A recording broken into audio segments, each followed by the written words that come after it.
it's said that along the path we have to face certain demons. Some of those demons seem to be relatively benign, some maybe not. In other words, you need to face what's in you, regardless of what it is. You need to face it all in you. Wood for the fire. And through Buddhist and other traditions, we've heard of gurus or practitioners doing battle with their demons, almost on a heroic scale. Themselves. Yeah. Often that's in the form of what you hold on to that you should get rid of. And then it wants to be let go of. You don't let go of it. So yeah. You have to fight your way through that. But it's you. It's only you. What you've created, what you signed up for.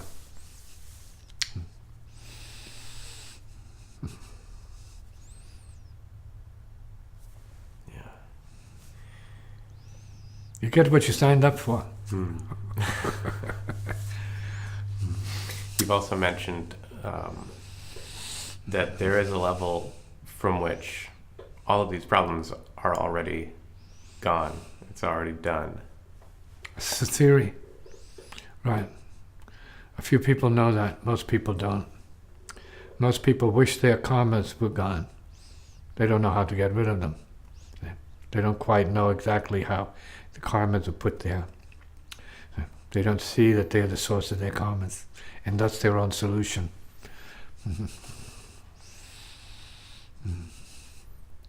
It seems that if one steps back to try and get a more complete picture of their karma, maybe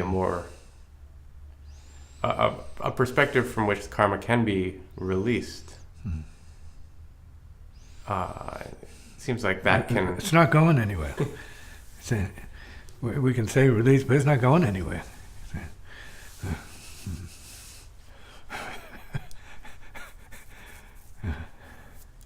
It's wood for the fire.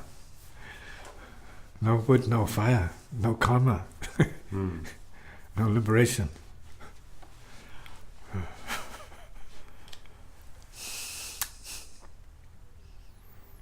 Well, you know that. Yeah, here we are. There it goes. Coming. Yeah. So one question is about effort and these battles with our demons, facing the demons, putting them to the fire, releasing in that way. It sounds like something we would do, something that would require our effort. Oh, it's something you're always creating. Yeah. You're always creating it. Yeah. What shows up as a surprise is what you're not paying attention to. You let it sneak up on you. That's karma, that's relations, predicaments, confusions, disasters, complications, separations. Yeah. All of it.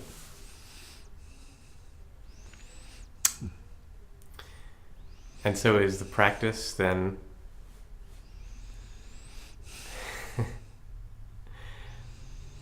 how would you describe the practice relative to karma? It is what it is. It's not going anywhere. You have to know what your relationship is to it. So the releasing of karma doesn't get rid of karma. The releasing of karma happens. It's continuous. But you're holding on to it, or the individual holds on to it. The karma doesn't have any interest in being part of you or not part of you. It just is what it is. It doesn't have the karma doesn't have any problem with you. You have problem with the karma. How so? Yeah. But you created the karma, so what are you complaining about? It's your karma. Should be good, and it is, especially when it gives you pause for the cause of saying, "What's up?"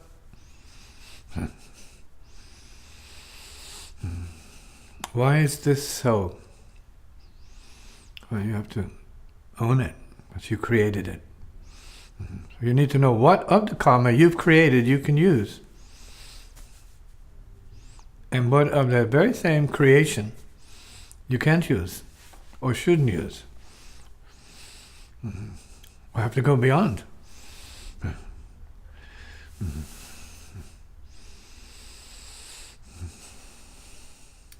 And the going beyond karma, if it doesn't go anywhere.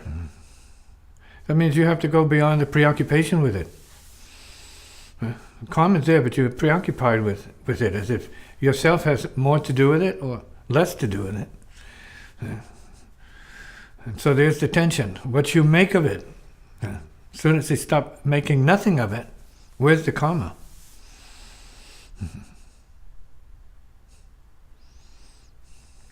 Where has it been?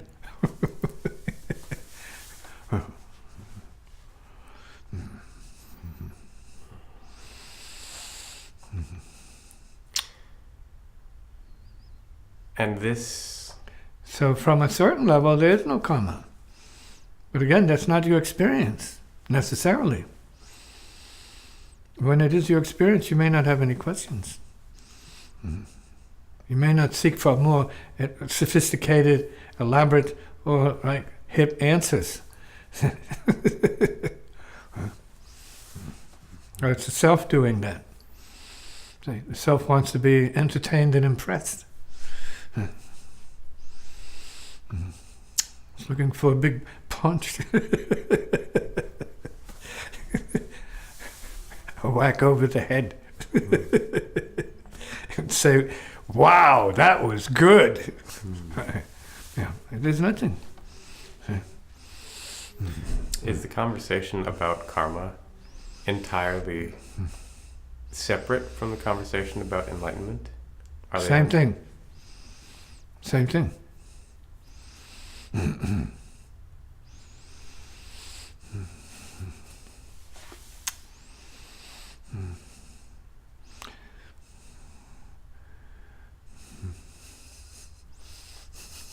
It's all very obvious. It's so obvious. Like suffering, right, and enjoyment. Same thing.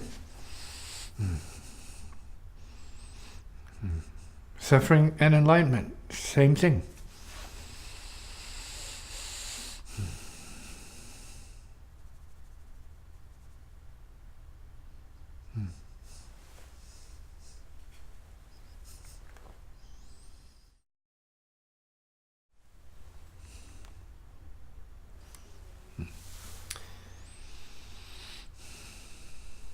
Even while enlightenment and karma, enlightenment and suffering are the same thing, do the details matter?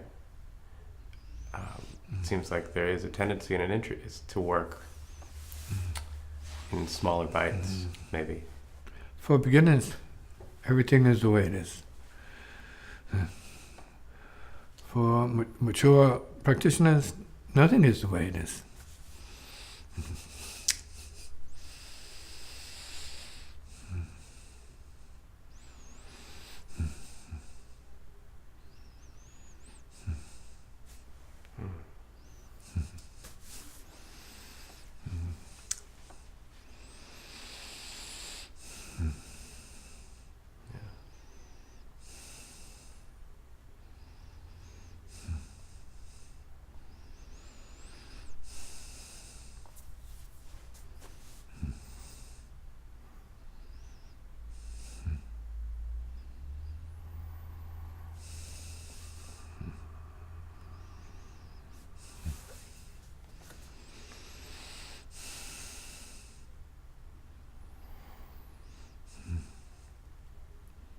So obviously there are details to pay attention to and no details.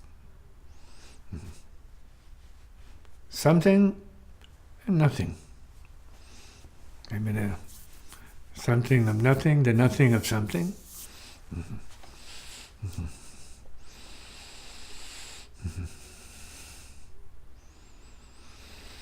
And beyond all of that, you have a serene being.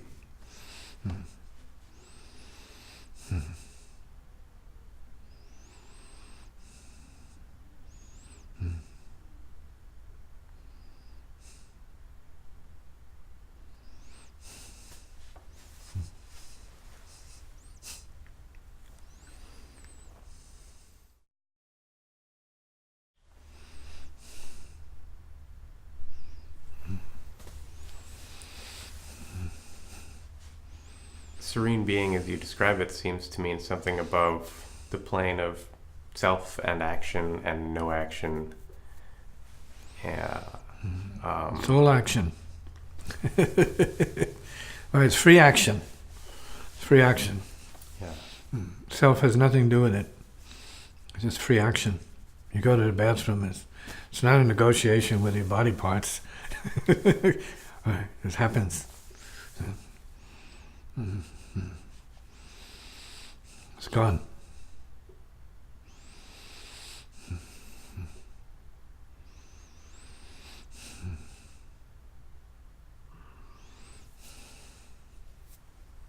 Yeah. The serenity doesn't have to do with sitting either. It's not limited to. It's not a form.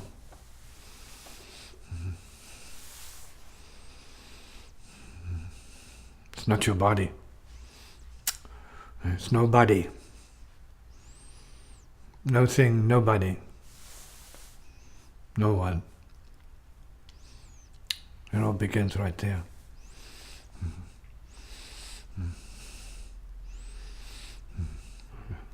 Good starting point. And relative to that, why does the self exist? Doesn't. Why would you believe it existed? Doesn't exist.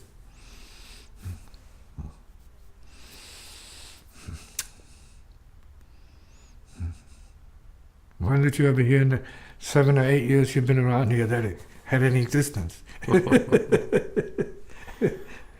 Yeah. Was something missed along the way?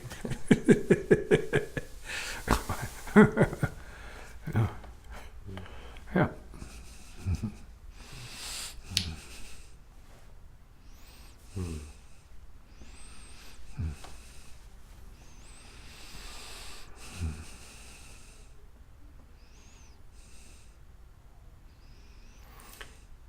How does conversation about something that doesn't exist free us from that which doesn't exist? That's because you're already free. Right? The freedom's already present. And nothing needs to be added to it or questioned about it, really. It just is. And when you're coming from there, things might seem different. When you are resisting that and being subject to being affected by everything and everyone, that is what that is.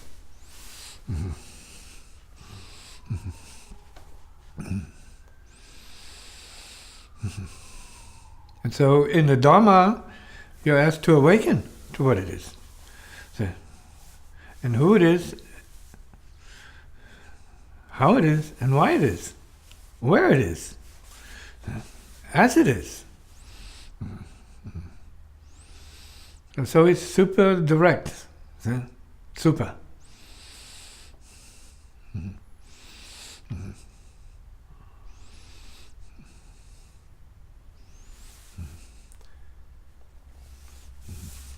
seems like this language, the Dharma, when it's speaking, is on a different plane than, say, karmic language when we're talking about freedom to leave the room or to quit your job or whatever you want to do to express that freedom, but very different here. It has a weightlessness here. It depends on the practice. If your practice is to be your karma, and your cause and effect conditions, that's your real. It's your real. And you speak as if that is your real. And you feel as if that is your real. Obliterated, burnt, toasted, there's no such real.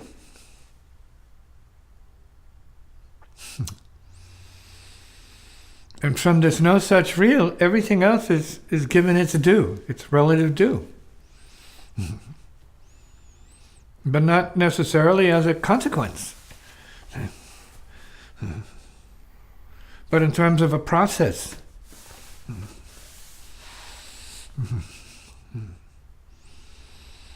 At best, deepening your understanding of who you are and who you're not, what you are and what you're not, and why you are and why you're not, and how you are and how you are not. Serene.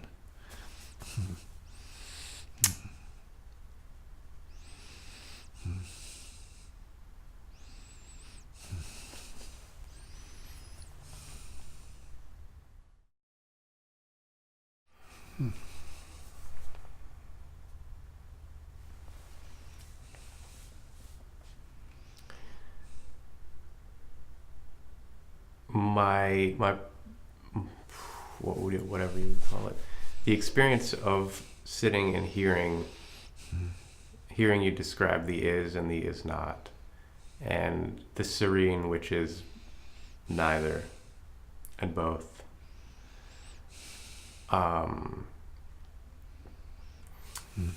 seems to have created this space between ideas, this glimpse. The space between ideas is already the real. So there are no ideas, basically. It's just space.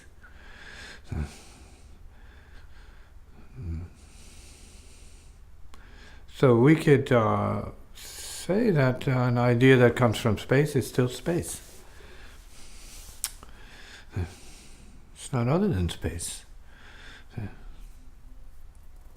It's the same as space. It is only space.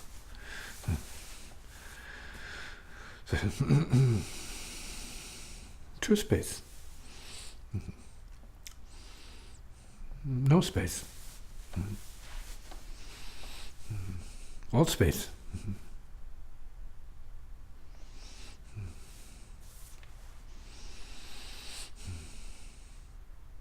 So we all know what comes from here.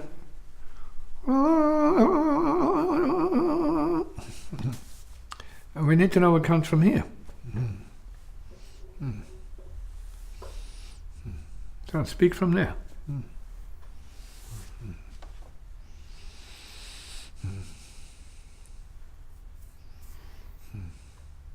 There's not much to say. Maybe everything to say. So, if you're not thinking, that's all. I don't want to bail out and say it takes practice and I'm not ready, but it also feels like... Well, it's opening to what it is all the time. It's what you show up for. It's to be open to what it is. Outside of your self-enclosure, self-image, or self-limitation, or reference. No reference.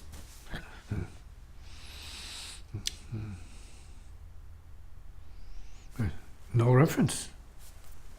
Heart is the universe. That's a reference, but it's really about no reference. It's paradox. It's like the dot is the all is the dot. It's not a thinking formula. It's an absurdum.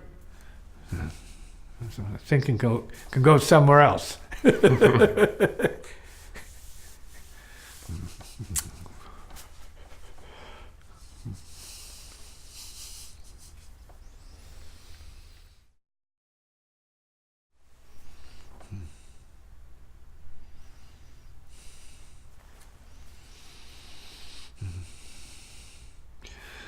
When yourself speaks, that's not necessarily the heart speech. We refer to the self-programming as a self-limitation. It's a machine. It's all about itself as some form or other, something or other. And so when that quiets down, or is gone beyond, in a sense, opened beyond to something, right? Yeah, there's not much action going up there because it's all coming from there. Once it's kind of disempowered or deranged, deranged from its operance, knocked out, so to speak. It has this, as you stated, nothing to think about, right? Nothing. Like, what? See? But that's not true of here. See, this released opens this up. Then this speaks for here. It's not this talking to that, but this speaks up and out. See, so it's free speech. It's not burdened by self. But it's not about the self.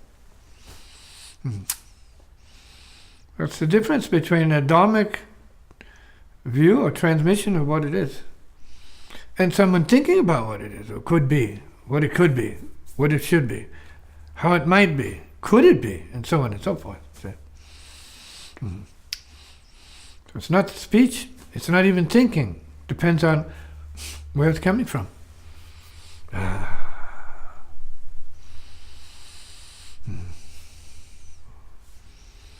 Liberated mind is better than constipated mind.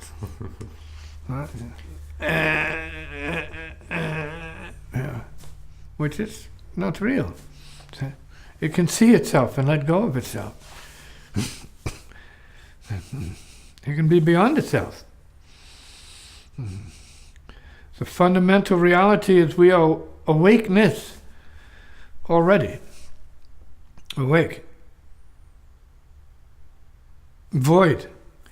Awake in and as the void itself.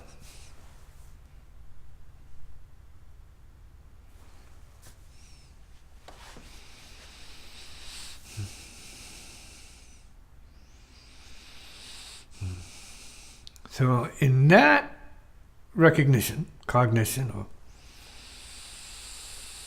presence, doesn't matter what you say if it's coming from you. And, so not to think also means not to think is thinking. Stop, if you can, thinking, sinking.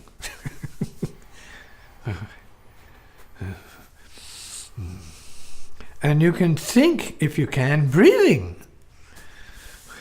And you can be breathing, no thinking. See? And so that thought, if it arises, it's coming from a deeper, subtle.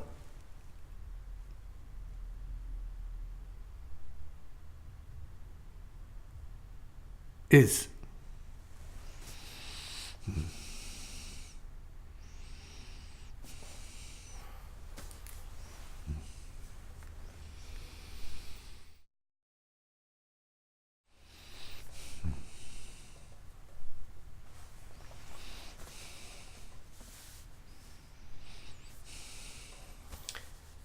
How does one specifically practice that heart through mind flow? Just like that.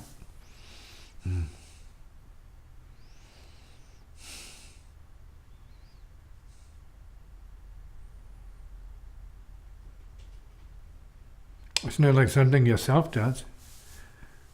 It's what is. So it's not like you have to create a ritual, to get some air into your lungs. You might have to if you're disabled. Or you just breathe.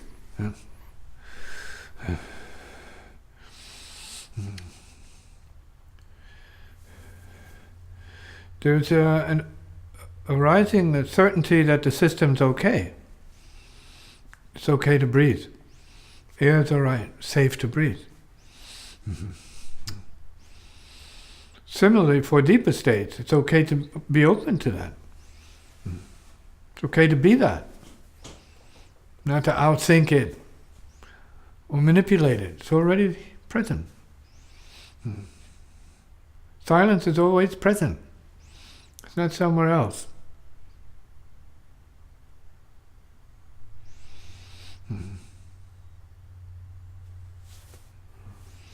Always present. Or always here.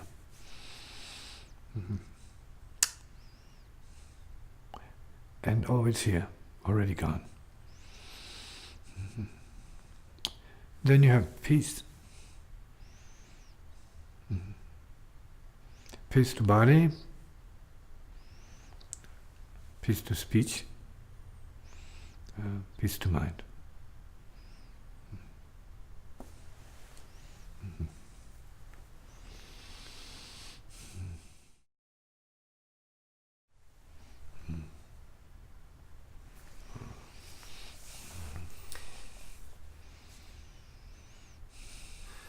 So the word equanimity, or to abide, it doesn't have necessarily to do with the state of inactivity. Or the sun is abiding. The sun is abiding as the sun. And the space between the planets are abiding, or is abiding as space between the planets. And the all-pervasive etheric field of spirit, let's say, the supersubtle, is abiding or is being what it is. It has nothing to do with anything else. So now we're going back to the wonderful Wizard of Iz.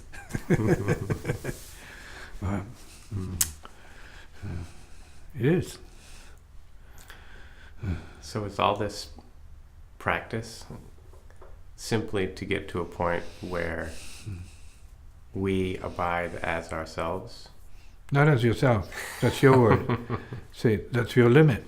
See, Yeah. I mean, I understand the use of the term, but as oneself or as itself. Yeah. So, as itself might be a little bit more impersonal and neutral. So, you abide as itself, the being of being itself.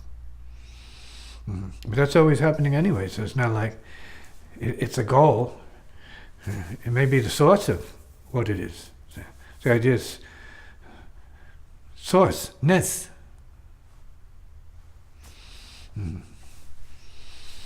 And checking your language to see how your language causes you to veer off. Your thinking causes you to go beside the point. See? Slip into the ditch. Go off the road. But doesn't matter. Because if you have to think a little bit to get to that point, like to remind yourself, to awaken yourself, to stop thinking or be beyond thinking, that's its purpose. It becomes wood for the fire.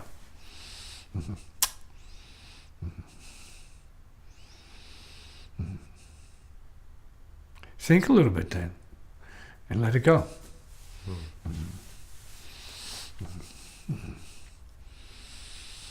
Think a little bit, right? And then release yourself into the all-knowing nothing.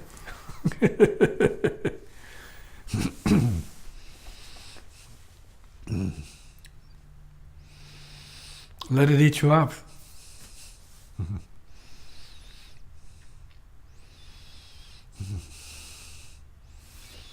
Let it swallow you completely whole. And speak you out. Phew.